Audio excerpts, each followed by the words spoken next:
Is respect supposed to laugh?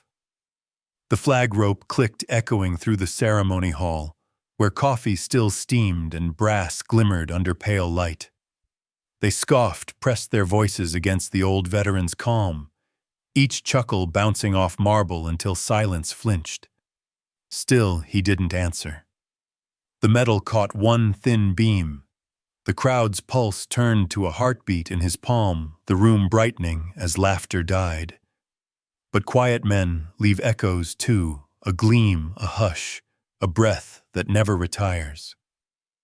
The brass doors of the ceremony hall opened to a soft wind that smelled of coffee and sea salt.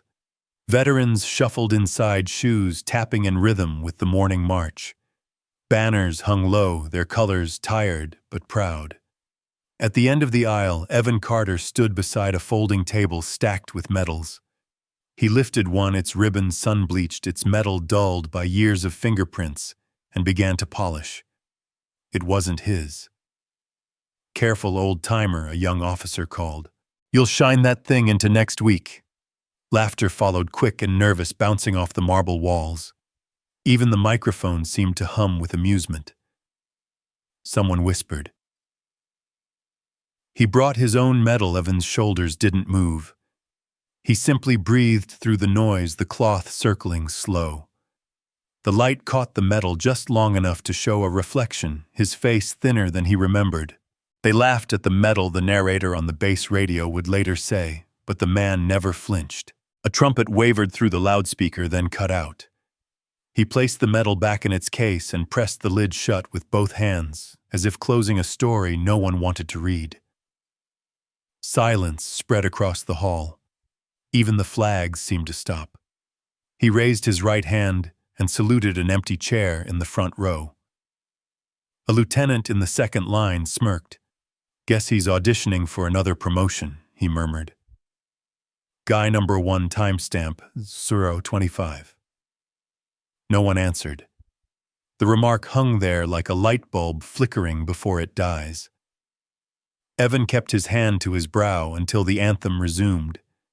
When he lowered it, the sound returned, the shuffle of boots, a cough, the faint click of a camera. Still, something had shifted. A few faces looked down, ashamed of how laughter can echo too long. He stepped aside, giving room for the next speaker. Outside the tall windows, flags rippled against a pale November sky. The microphone buzzed, then cleared its throat, as though trying to apologize. "Service," he whispered almost to himself, "doesn't retire, it just gets quieter." But no one heard. The band had started again.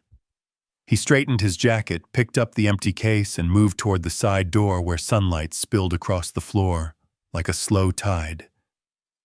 The brass letters on the exit sign glowed faintly, a reminder that even leaving can be ceremonial. At the threshold, he paused, looked once more at the hall, and nodded, half salute, half farewell. A march tune swelled from the loudspeakers, tinny but sincere. The last thing he did was adjust the case under his arm and smile, not because anyone was watching, but because some habits of duty never unlearn themselves. The door closed behind him with a soft click. Outside, the wind carried the echo of laughter, then folded it into the sound of the flag snapping above the roof. The base diner smelled of eggs, metal counters, and rain. Outside, water slid down the glass in long, careful lines. Inside, every stool was taken soldiers, clerks, retirees, the rhythm of spoons and half-heard gossip blending into one quiet hum. Evan Carter sat near the end of the counter, his jacket damp at the shoulders. The waitress poured him more coffee without asking. "Refill on the house," she said. "Guess we all need a warm-up." He nodded, stirring cream into the dark swirl. The conversation around him drifted small and cutting. "You see the ceremony? Yeah. Poor guy thought that medal was his. He just likes attention, that's all." The bell above the door jingled. A young ensign, barely 20, stepped inside and shook the water from his cap. He looked around, spotted Evan, then took the seat beside him. "Morning, sir," he said, too formal for a diner. Evan smiled. "I haven't been sir in 20 years. The ensign leaned closer. "They're talking about you again. The story's spreading that the Admiral's letter wasn't real." Evan's hand paused on the coffee cup. "Rumors travel faster than mail." From his pocket, the ensign pulled a sealed envelope, its edges soft from handling. "This one's real. I saw it on the Admiral's desk. He signed it." Evan didn't reach for it. He just watched the paper gleam in the dim light, the wax seal of faded gold. "Why bring it here?" he asked. The ensign shrugged. "People should know the truth." A voice from the next booth cut in. "Truth's overrated, kid. Coffee's cold, but respect's colder." The line drew a few chuckles, tired and uneasy. Evan turned eyes calm. "Respect's never cold," he said. "It's just waiting for someone to notice it again." The diner fell quiet except for the clink of a spoon. Rain drummed harder on the window, steady and relentless, but the rain kept its tempo. The ensign placed the letter on the counter, still unopened. "I thought you'd want proof." Evan shook his head. "Proof's for people who doubt themselves." He pushed the envelope back toward the boy. The gesture was small but firm, like a man closing a door gently so it wouldn't wake the house. "You'll know when it's time to open it," he said. The waitress came by again, setting down the check with a sympathetic smile. "You folks want pie? On rainy days it helps." The ensign smiled but didn't answer. The letter sat between them untouched, reflecting the diner's hanging light. Somewhere near the jukebox, a radio ad for the Veterans Week concert played brass and static, proud and faint all at once. From the corner, someone muttered, "Someone else wrote that commendation, didn't he?" The words hung in the air. No one replied. Evan finished his coffee, left $2 under the cup, and stood. "Keep the change," he said softly. He stepped out into the drizzle, hat low case tucked under one arm. The bell jingled again as the door closed behind him. Outside, the rain washed over the asphalt, carrying the echo of laughter, of doubt, of something that still refused to die. He didn't mind. Some storms weren't meant to be avoided. They were meant to prove you could keep walking through them. The hallway outside the records office was dim, washed in the color of late-day brass. Dust floated through slanted light like slow rain. The air smelled of wax and paper discipline preserved in silence. Evan Carter stood with his hands folded behind him, hat tucked under one arm. The echo of a single clock filled the corridor. From the far end, the Admiral appeared, posture straight, expression unreadable. The young ensign followed, holding a small recorder that blinked red. "Mr. Mott." "Carter," the Admiral said, voice even. "You still polish medals that aren't yours." "Only the ones no one else remembers," Evan replied.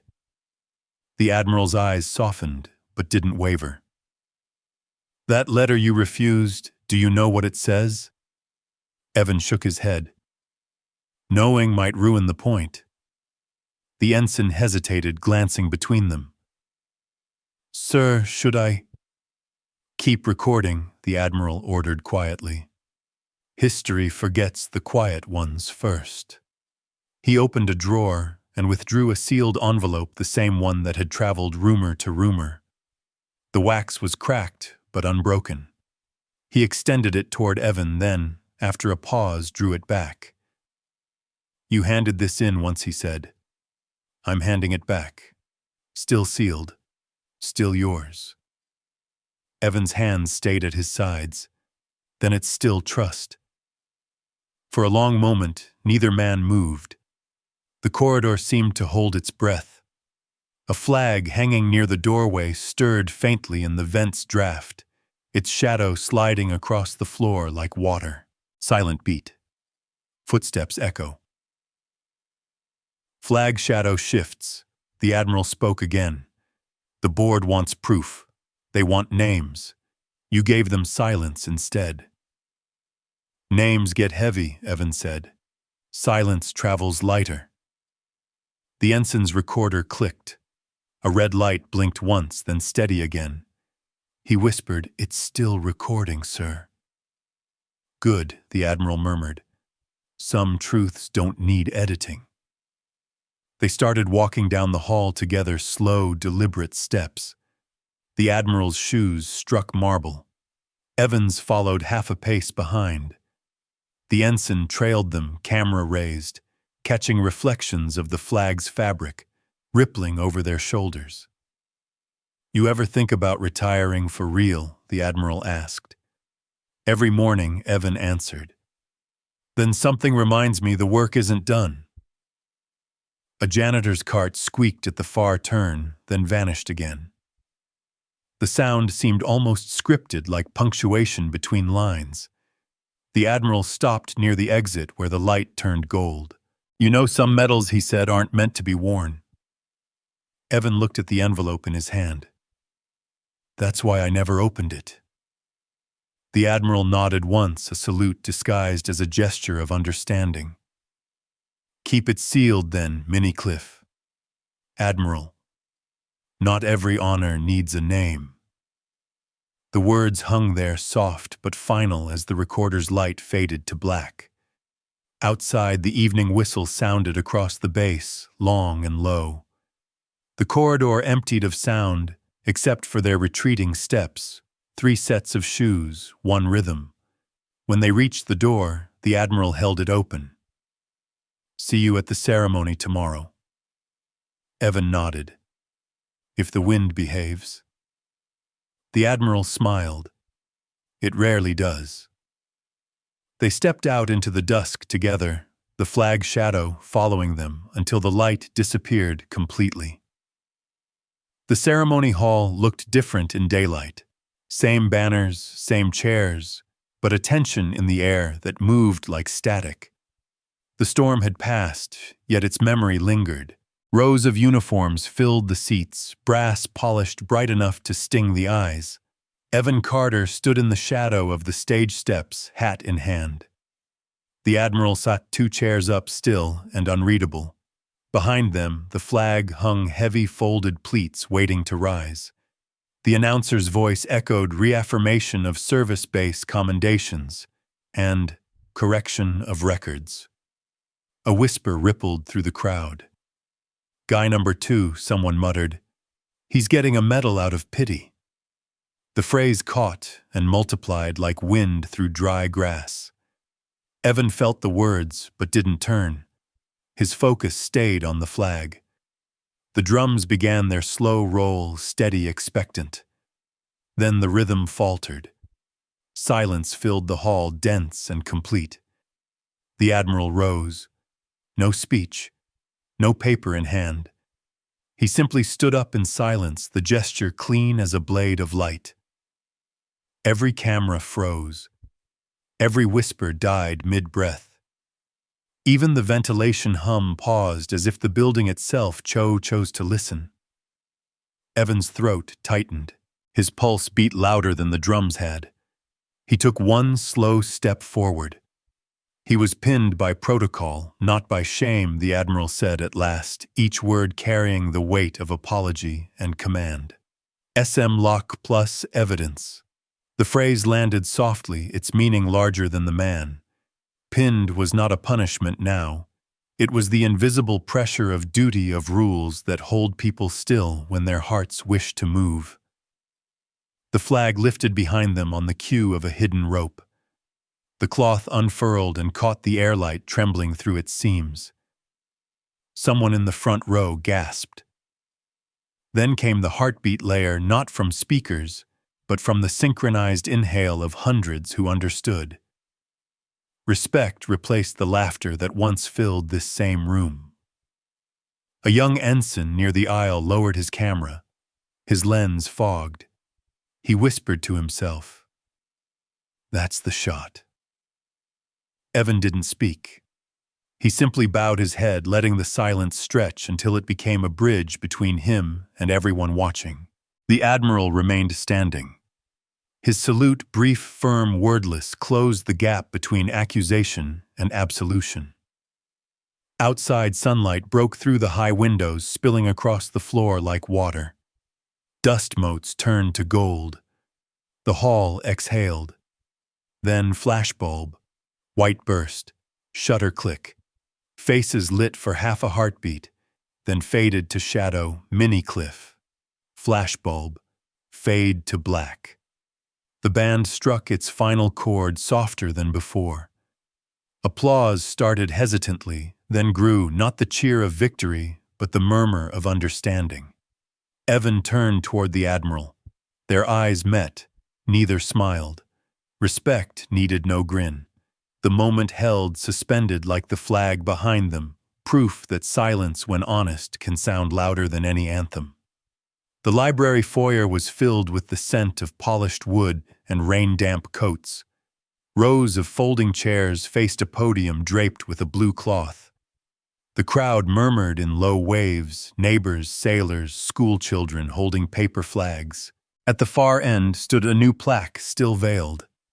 Its bronze edges caught stray light from the high windows. In small type, someone had already read the title aloud before the ceremony began, for those who served without applause. The Admiral stepped to the microphone. His uniform looked freshly pressed, yet the way he adjusted the collar betrayed unease.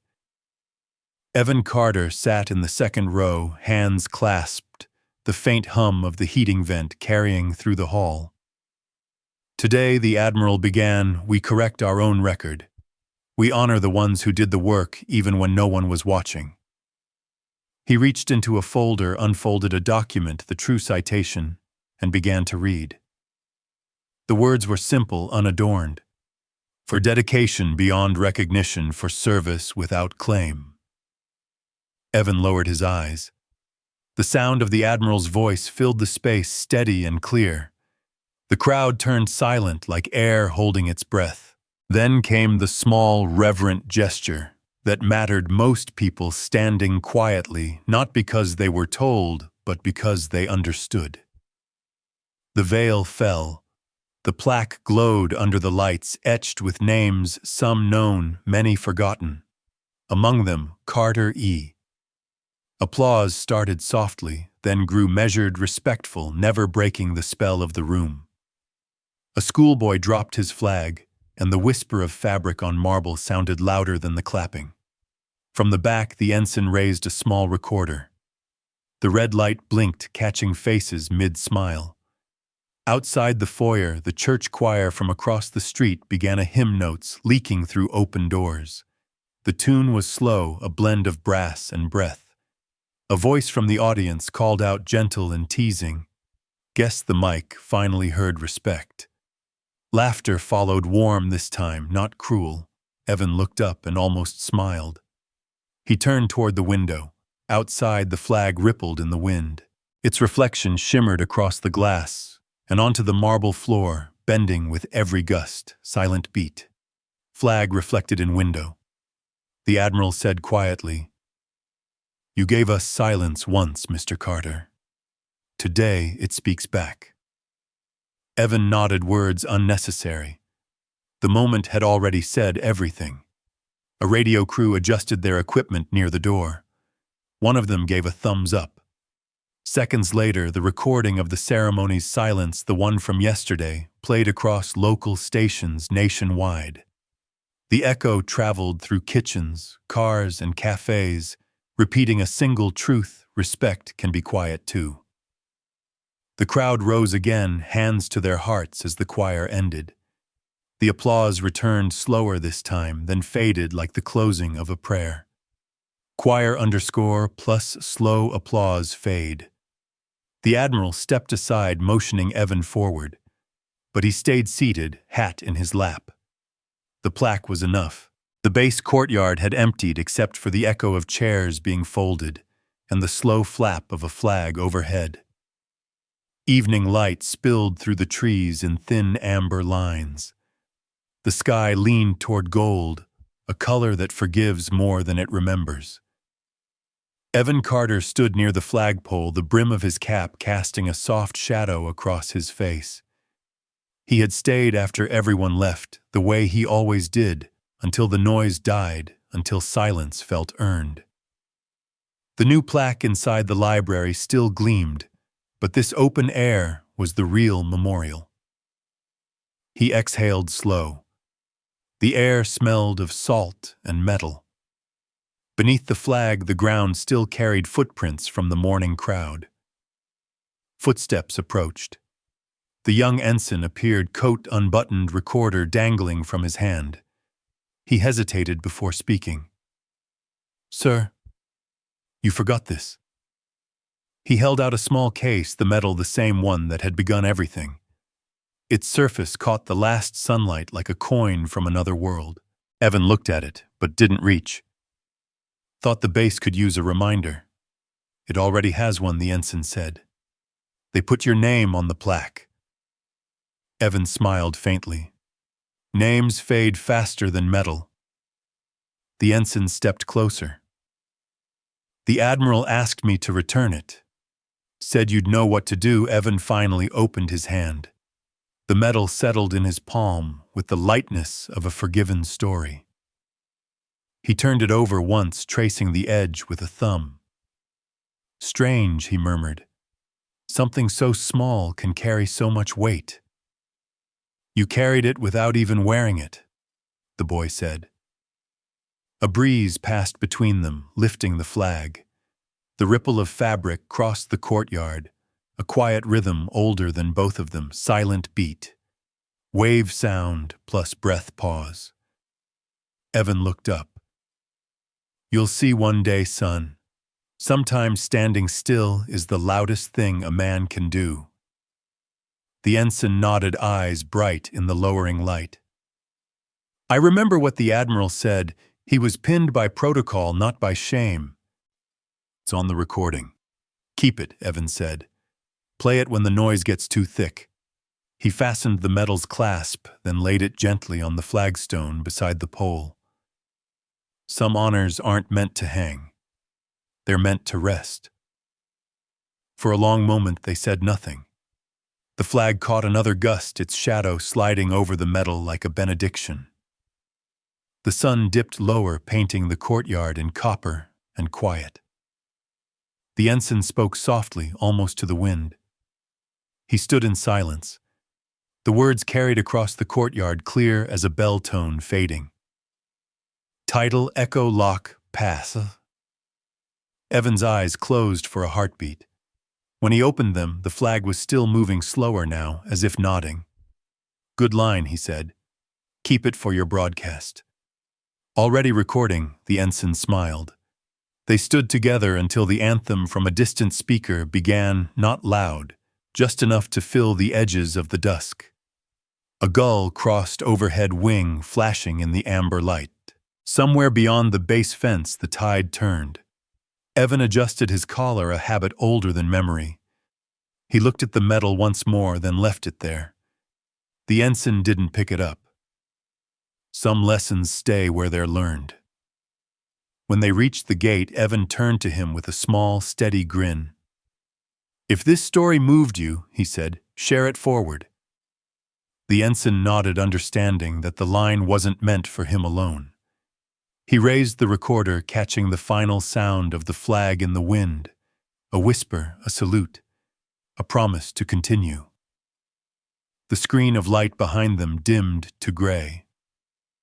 The flag still rippled, steady as breathing, holding the silence that had finally found its voice.